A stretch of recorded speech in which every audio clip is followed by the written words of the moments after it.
I'm tired of you niggas being simps. Let's do it. Look, bro, if you come in, if this dude is not your homeboy, an associate of yours, or a family member, you ain't got no real beef with that nigga. No beef. Let him go.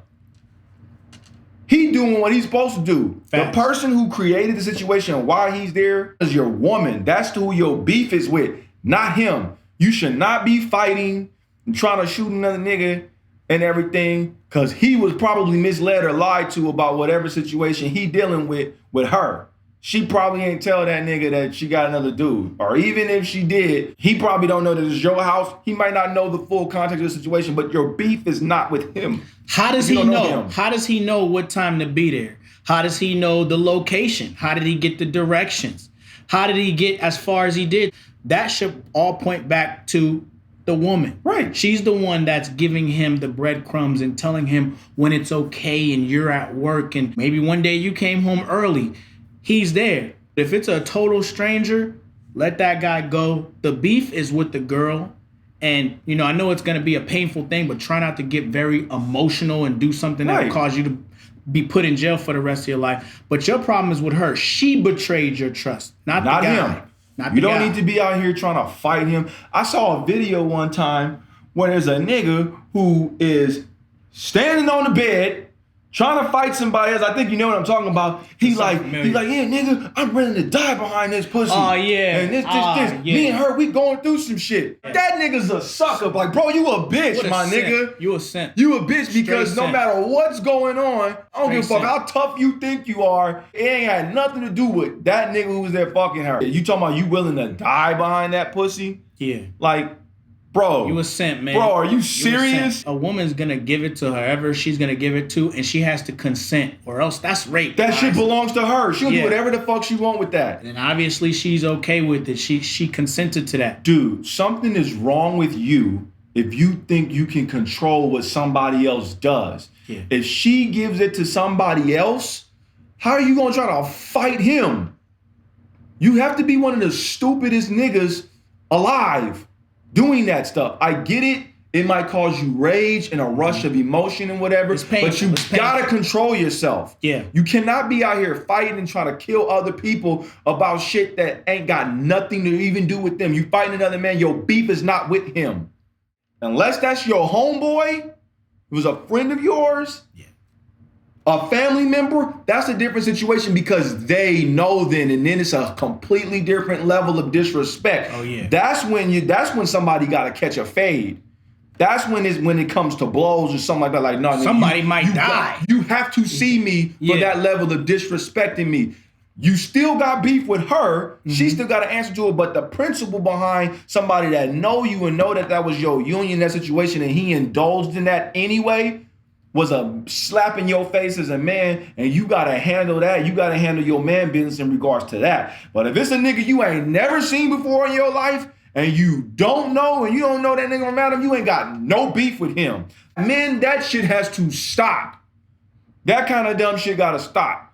You being the lowest of betas when you wanna fight another nigga behind something that she did. You want to know something too? That don't even make her any closer to you when you try to do that. Fighting him doesn't make her want you more. If anything, the lady just sits back and watches you look like an idiot. Like a bitch. You know what makes you look strong, guys? You walk in, you see what's going on, let the dude run up out. Get him out of here. Unless he try to buck up on you, which 9 times out of 10, the dude won't. He already know he's on He's in territory. a vulnerable position. He already know he's on territory he don't belong on.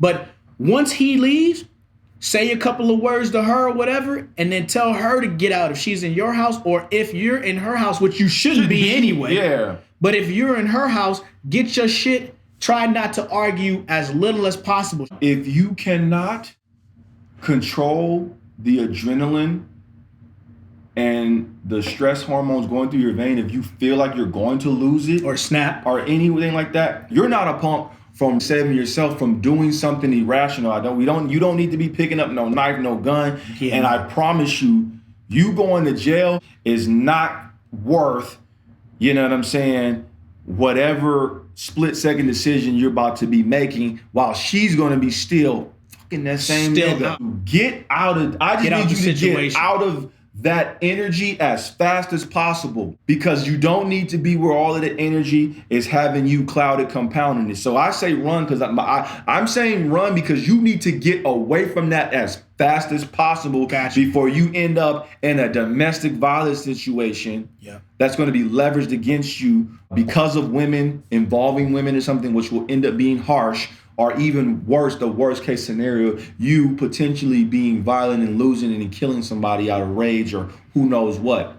By the time you come down from all of that stuff and you're sitting there in front of that judge, you're going to be like, you're going to literally be thinking, because you're going to black out. You're going to be like, how did I get to this point? Black out in your car, black out down the street. Don't black out in there and do some stuff. Get out of there, guys. And VT is absolutely right. Get out of there. Control your emotions. Be strong. Just be strong. Say what you have to say. It's going to be some things that's on your mind. Say what you have to say, but just, basically just take it. Like, you know what? Okay, it's like that. Right. You just messed up probably the best thing that ever happened to you. So I hope that was worth it. Guys, 9 times out of 10, girls' lives go terribly bad after that kind of stuff happens. They don't normally succeed after that. How you win is you go forward, focus on yourself, and succeed yourself. The best revenge. I love how you come back full circle with that. Just succeed. Great. Be the best version of yourself. You can be like, you know what? Okay, look, man, we all win some, we lose some. You know what? She cheated on me. She did this. I took a L. It hurt. Okay. Take it. I take that. Take it. It's no different than playing in the NBAs, man. Sometimes you play an 82-game season, you go all the way to the. Can you imagine what it has to be like for the person who loses the NBA Finals? Yeah. That's what that's like. That's what that's like. It's you went all through the season. You got injured. You rehabbed. You came back. You went through the playoffs, which is like another season, only to lose. Man, yeah. Only to lose. And it's just like it's the hardest, most heartbreaking thing ever. So you got to take that L. You got to wear it, because life is about, you're gonna win some, you're gonna lose some. You got to wear your L's just like you wear your W's, and you got to get your Mamba mentality, your Jordan mentality, and you got to come back with the feather to be better than ever. You can control how much you win by how good and the value of man you are. We don't want you being bitter and hating women. We don't want you so the thing is stuff happens. It's life. So that's what it should be. Take that L on the chin. Be like, all right, I lost that one. You don't have to prove anything to anybody, to that woman, to anybody, to society. No, you go back, you regroup. It's going to hurt. Talk to somebody.